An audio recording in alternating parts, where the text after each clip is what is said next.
எல்லாரும் திட்டிகிட்ருக்காங்க. இதெல்லாம் பார்த்து ரோஹிணிக்கு வந்து ரொம்ப கஷ்டமாக போயிடுது. என்னெல்லாம் இப்படி பண்ணிட்டீங்களா, உங்களை நான் என்ன பண்ணுறேன் பாரு, உங்களெல்லாம் என்ன பண்ணுறேன் பாருன்னு சொல்லிட்டு முத்து மீனா முறைச்சிட்ருக்காங்க. மீனா ஃப்ரெண்ட்ஸ்லாம் என்னடி முறைக்கிறாங்க, ஒழுங்கு மரியாதையாக காலில் விழுறாங்க. முத்து மீனா அதெல்லாம் வேண்டான்னு சொல்கிறாங்க.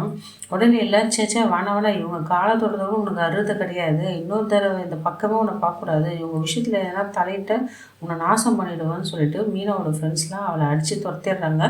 இதனால் அவமானப்பட்ட ரோகிணி என்ன பண்ணுறா, நேராக மனோஜ் கடைக்கு போகிறா. அங்கே மனோஜின் பார்த்தோன்னே ஷாக் ஆகிடுச்சு. என்னை பார்த்து எதுக்கு வந்த, என்னை ஏமாற்றிட்டு கேவலமான வேலைலாம் நீ பண்ணியிருக்க, உன்னோட விஷயம் எல்லாமே எனக்கு தெரிஞ்சு போச்சு, ஒழுங்கு மரியாதையும் இது போய்டு, உனக்கு டிவோர்ஸ் லெட்டர் அனுப்பிச்சிருந்தல அது சைன் போட்டு விட்டுரு, என் வாழ்க்கை நீ வேண்டான்றாரு, ஏமனோஜி இப்படி பண்ணுற, நான் உன்னை எவ்வளோ லவ் பண்ணுறேன் தெரியுமா, உனக்காக தான் நான் எல்லாம் பண்ணேன்னு சொல்லிட்டு சீன் போட்டு நடிச்சிட்ருக்காங்க.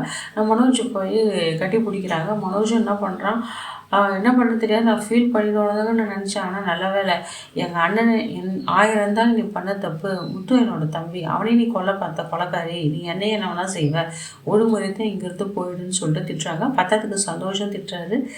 ஏமா இது மாதிரிலாம் பண்ண, உன்னை பார்த்தாலே பயமாக இருக்குது, இங்கேருந்து நீ ஓடிடு அப்படின்ட்டு அவரும் சந்தோஷம் விரட்டி அடிக்கிறாரு. மனோஜ் இன்னொரு வாட்டி நீ இருந்தால் வச்சுக்கோ, உன்னை பார்த்தா உன்னை நானே கழுத்து பிடிச்சி வெளியில் வச்சு போடி நாயன்னு சொல்லிட்டு அவரும் அவன் வச்சு தள்ளிடுறாரு. உடனே ரோகிணியை சொல்கிறாங்க, எல்லாம் சேர்ந்து என்னை வெளியே துரத்துறீங்கள, உங்களை நான் பழி வாங்குவேன், என்னை தேடி நீயே வருவ பாரு மனோஜ்னு சொல்லிட்டு அங்கேருந்து அவமானப்பட்டு போயிடுறாங்க. இந்த ரோகிணிக்கு நல்லா வேணுங்க.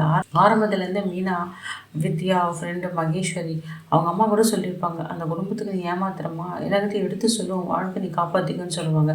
கடைசி வரைக்கும் இந்த ரோகிணி திருந்தவே பொறுத்தில்ல. மன்னிப்பு கேட்டு ஒழுங்காக வாழ்வான்னு பார்த்தா இப்போது அந்த கேவலமான சிந்தாமணி கூட சேர்ந்துன்னு இல்லாத வேலைலாம் பண்ணிகிட்ருக்கா. இந்த குடும்பத்தையும் இன்னொரு வழி நடுத்தருக்கு தான் இவ கொண்டு வர போகிறா. இந்த விஜய் அம்மாவும் என் வீடுன்னு சொல்லுவாங்கள்ல, இந்த வீடும் ஏலத்துக்கு வரப்போது எல்லாரும் நடு ரோட்டில் நிற்க போகிறாங்க.